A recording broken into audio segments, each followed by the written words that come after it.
Hey everyone, hope you're having a good day. My name's Andy. My channel is Finding Value. Today we're going to go over there's a statement or question on Twitter. I'm going to answer that, give you my experience, give you how I kind of hung out when I was younger, how I saved, how I built wealth, kind of all the experiences that I've had. And I'm sure some of you guys have questions of how I built kind of my wealth over time, what my outlook was, I guess, going through the years. It hasn't really changed all that much. Always been a saver, but I can give you my opinions along the way. So let's dive in here, give you my opinions. Again, if you want to follow me, it's at finding_finance. And if you want to join our community, it's finding-value.com. So the first question here, which is really what we're going to tackle, it says, you don't need more money. You need more discipline. Fewer designer clothes, fewer trendy restaurants, fewer Amazon deliveries, fewer car payments, fewer nights at the bar, more investments, fewer things. Carefully choose where your money goes. And, after I think about how I've gone through my life and that statement there, um, I would say everything in my life has been carefully thought out to some extent. When I was in my 20s, this is after I graduated college, got a job, started making money, realized that, I don't make that much money, even as an engineer. I started, not granted, when I started, I was in California. I was making, it was a little over $50,000 a year in 2004. It's 2004, a little over 50 grand. And I was paying, I don't know, about $1,000 a month in rent. It was a one-bedroom apartment, small little guy. And I would just go to work and start working. But there was a lot of things that I figured out pretty quick. I mean, it's not pretty observant. I'll put it that way. The people where I worked, they weren't overly wealthy. A lot of the people, it's not like I wanted their positions. It's not like I wanted to have the title or status that any of these people had, and I don't think they made all that much money. I mean, think they were somewhat well off, but a lot of these people, they've been working for 20, 30 years of their life. And I would expect that they would accumulate some sort of wealth or some, a home or two over that time frame. But I really did not spend much money. And this is kind of my path that I took. So I worked in Huntington Beach, to be specific. I lived in Huntington Beach as well. And I was there for a very short period of time. And I said, you know what? I don't make enough money for this area. So what I did is I said, nah, I'm going to move back to Minnesota and I'm going to get a job there, which I got a job before moving back as an engineer and made a little bit more money in Minnesota than what I did in California.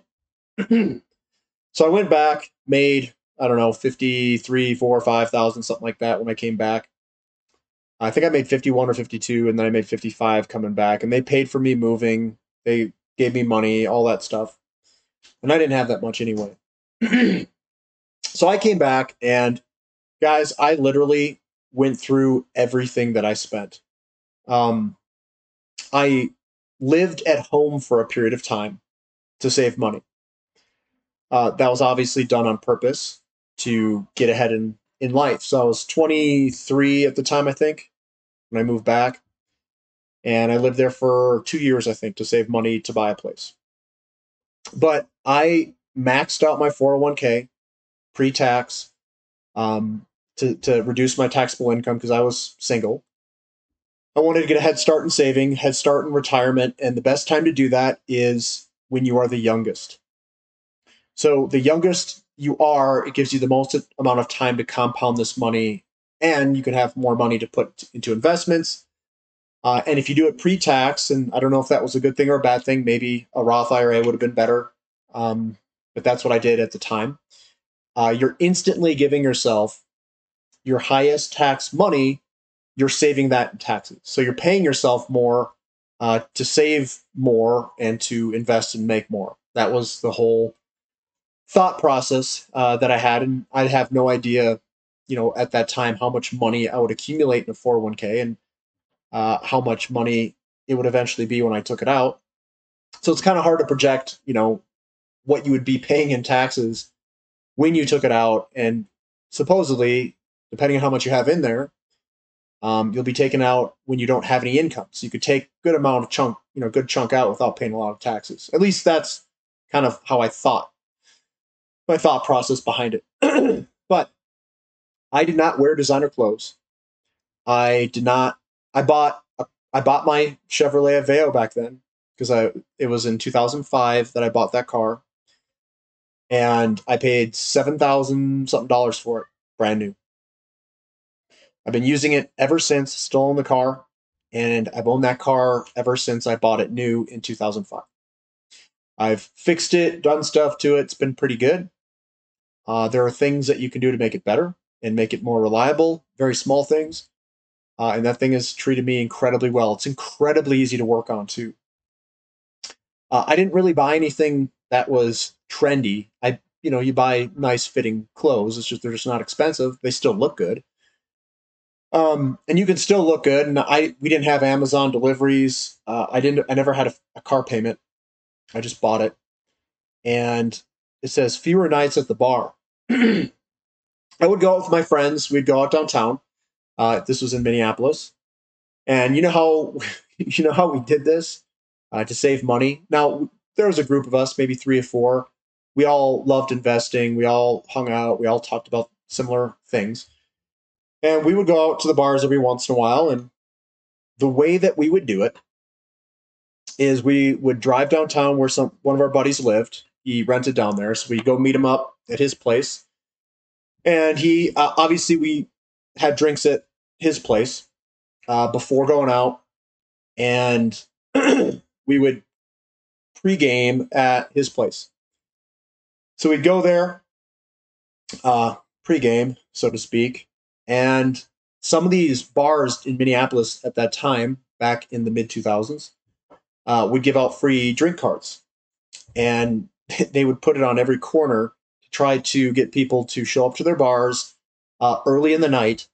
And these free drink cards would, I don't know, be good till 10 p.m., let's say. We would go get like 3, 4, 5 of them, right? And we would go to those bars that had no cover. We paid for no parking, and we had 3 or 4 drinks for free at those bars. We'd go to those bars, we would drink those free drinks, and then after 10 p.m., when they started charging, we would be there for maybe a half hour to an hour after that, and then we'd go and leave. And that was it. We paid nothing. We paid 0 in parking.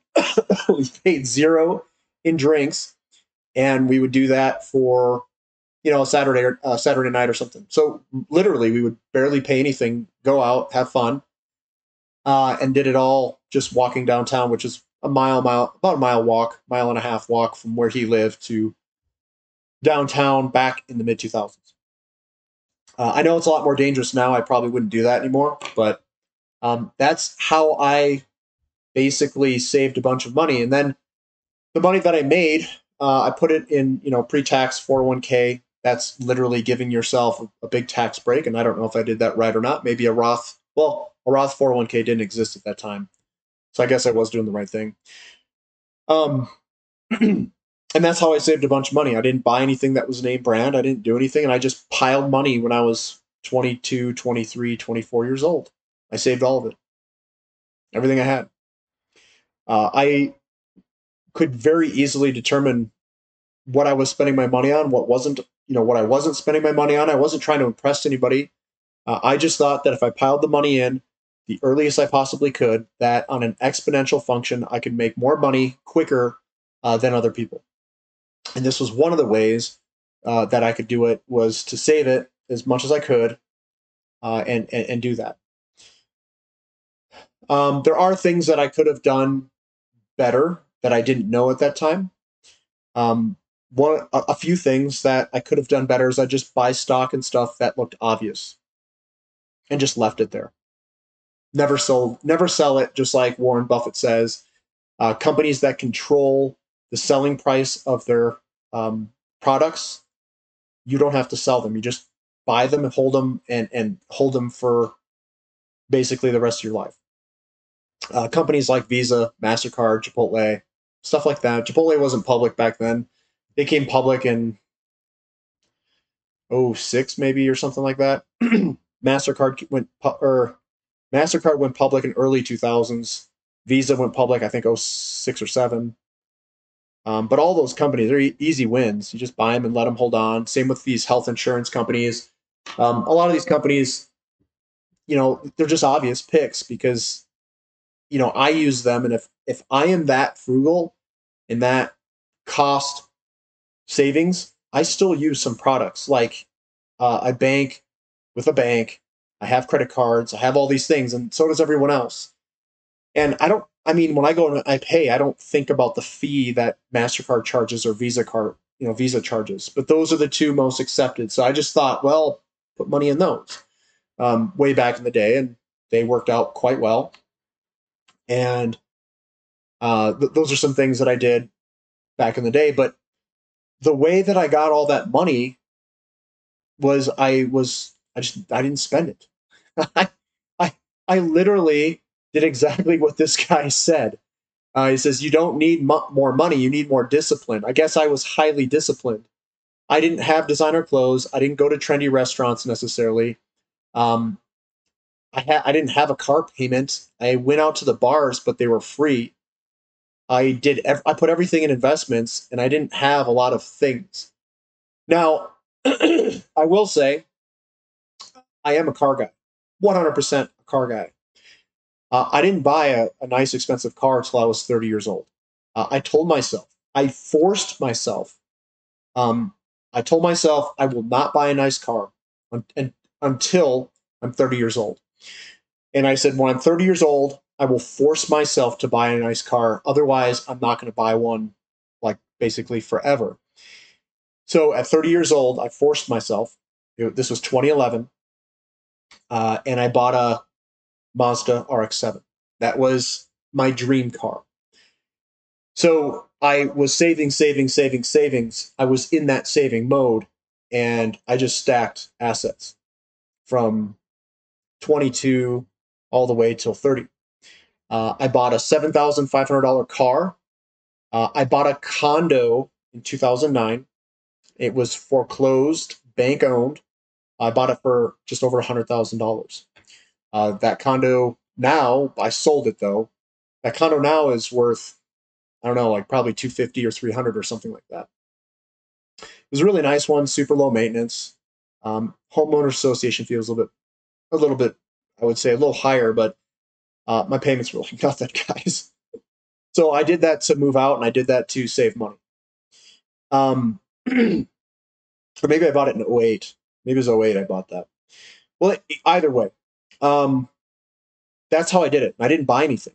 I literally bought nothing, guys. I didn't buy TVs. I didn't buy beds. I didn't buy any of that stuff until I bought a place, and I literally saved everything I possibly could. So that's how I started my 20s. That was my 20s. And what I do for fun, well, I played softball, lots of softball. I worked out like a madman. I was a beast, guys. I was a freaking beast. I eventually worked my deadlift up into the mid 600s, low to mid 600s by early 30s. I was benching mid 300s, I think, and I've got really long arms, which is pretty good. I was a beast, guys. I was hitting softballs. I think the farthest hit softball I got was 450 feet. Just smoking those things way out there. And yeah, that's what I did for fun. It wasn't anything that really cost me money. And I actually did compete um, pretty competitively here in Colorado. We were D state champions the first year I played on a D team. I basically coached the team, and we won the year. It was a sponsor one. We were called Colorado Mush. But that's where I had my fun. It was stuff that, yeah, I spent a little money, but it wasn't nothing, hardly anything. And it was all physical related stuff. I spent the time in the gym, spent the time playing softball and hanging out with friends, doing that stuff, creating memories, I guess, right? But yeah, I never really, did expensive vacations. I mean, I'd go on vacation, and they weren't expensive though. Everything was pretty well calculated, and you could, if you're pretty smart, you can do a lot of things that are of really good value. Everything in my life is rooted in value. Everything. So finding value is actually the perfect name for someone like me. I find value in everything that I try to do. It doesn't mean I'm cheap. It doesn't mean I'm like this completely, buying junk. I bought an RX-7 at the bottom of the market in 2011. 2011 was the bottom of the market for that car. I bought an RX-8 at the bottom of the market in 2015 when things were free, parts were plentiful, and if you put a little bit of of work into it, swapping an engine, tuning something, whatever it is, you can extract the value out of the things that are there. It just takes some time and it takes some effort. And that's what I had when I was young. I had time and then I had effort. So that's what I did. That is how I kept the money in my pocket. That is how I continued to accumulate wealth and continue to invest. I did see the beginning of the bull market in the mid 2000s. Mid to late 2000s is what I saw. That's when I started really investing. Was 2005, I would say. I didn't know what I was doing, didn't know what I was seeing, didn't know anything about ratios, any of this charting stuff, didn't know any of it. So what I would do is I would look at all this stuff and I started noticing things like, wow, this is really taking off. Why are commodities going up so much? And why is the overall market, not doing as well? There were things that I noticed, and obviously I didn't know why. I didn't look into it at that time when I was going through it, but I was trying to figure it all out. And then obviously we had the crash, all that stuff, and then later on I figured out what was going on. So there's a couple of things that I think are highly important for individuals to understand as you go through life. One of those things is what are some of the largest purchases that you make? A largest purchase is a house. And if you know the timing of when things are down and when they're expensive and cheap and interest rates, buying a house when it's cheap at a low interest rate or refinancing when it's a low interest rate can set you up hugely in the future in terms of having a low payment. You're basically hedging inflation. it's you're locking in your some of your most expensive costs that you have in your life, and if you can do that at a very low level, you set yourself up very well. It's easy, or it's easier to increase your income than it is to know a good time to buy a house and lock it in cheap. I'll just say that. And I know things are easy looking backwards and a little bit more difficult looking forward. But that was one thing that I did really well on, is locking in my costs really cheap. And then you can continue to make more money at work. You can add income. I saved very well when I was early, so I could use that money to generate more income through dividends. You can do certain things, and you can have certain opportunities when you come, quote, from a position of strength, and you can kind of invest and increase your income and do things that any smart person would do, I would say. Um, so that's kind of how I went through some of this. I saved a bunch when I was in my 20s. I didn't spend a lot of money. I was very careful on how I set this all up. Um, and then as I got older, there was certain areas that I did spend in, but I just didn't spend that much money. I still don't spend money. I really don't. There's not much. There's not many things in life that will make me truly happy. And there are some things that make me truly happy. Some of those things is taking something that someone thinks is not that valuable and then extracting a ton of value out of it. So someone who blew up an engine in a car, I take the car, put another engine in it, but the chassis is beautiful. It's an older vehicle or something like that, and you extract all the value out of the chassis. What it really needs is a little bit of work into it. Needs new suspension bushings, needs new suspension. Might need new brakes, might need new clutch, might need new engine, and someone says, you know what, I don't want to pay for this, just take it.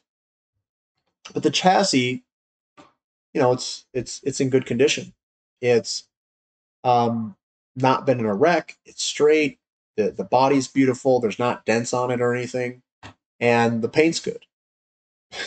You get this perfectly good car for a very cheap price. Now, I'm not saying that these examples are out there this second. Car prices have obviously gone up a lot, but when I did buy, that's what was out there. There's a lot of good deals to be had, and that there is finding value. That is finding value for things that you like in your life, and you're not really paying for it. So everything I did was structured around not paying a lot of money for it, but extracting the most amount of value in my life. That is how I'm, I don't know, maximizing my savings. And that's just something that I've always done. I just don't like spending money. It doesn't make me happy to some extent. I like saving it. I like seeing things grow. I like stacking more ounces. I like doing those things. I don't know why. I just do. I like fixing things and making them better. There's a very satisfying thing in doing that.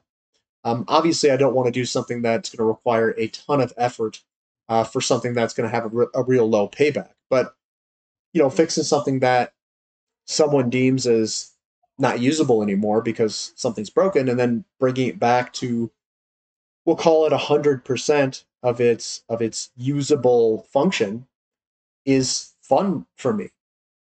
That's just what I do because I like mechanical things. Just always what I've been interested in.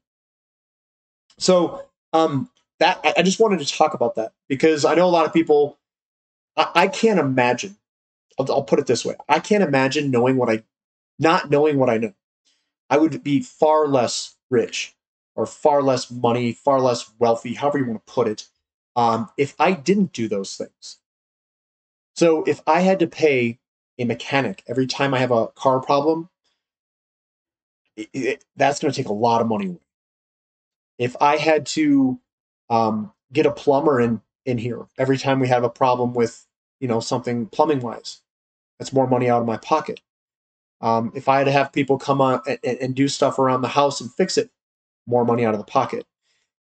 So I've probably saved tens of thousands of dollars at least, probably more than that, fixing my own things, repairing things, buying cars, doing timing belts myself, doing brake jobs, doing all of these different things because I don't pay for any of it. And the parts are incredibly cheap to do that.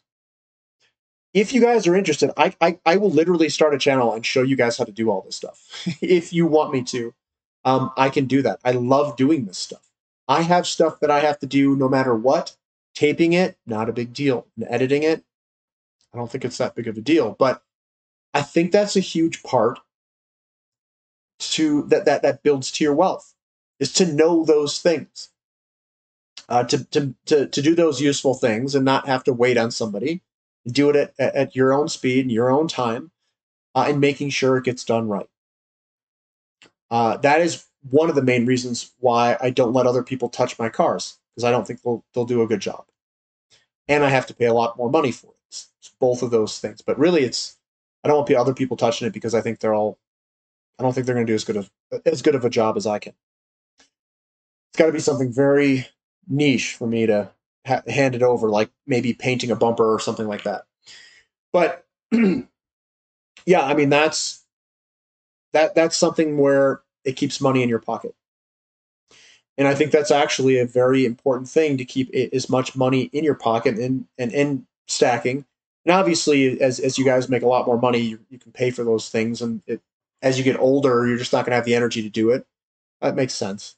But yeah, I just want to talk about that. It's a little bit different video, I guess. And hopefully you guys enjoyed the opinions there, and I'll say the value that I created, or the wealth that I created, and how I did it. That's how I did it. I was a manufacturing engineer for the majority of that time in my 20s. I just didn't really spend money. I just kept it. Obviously, I spent it some vacations. I've done I've done some stuff. I just never went over the top. Never over the top. But that's what I've got, guys. Thumb up for the content. Subscribe to the channel. Subscribe to the website if you like. And we'll catch you next time. This is Finding Value.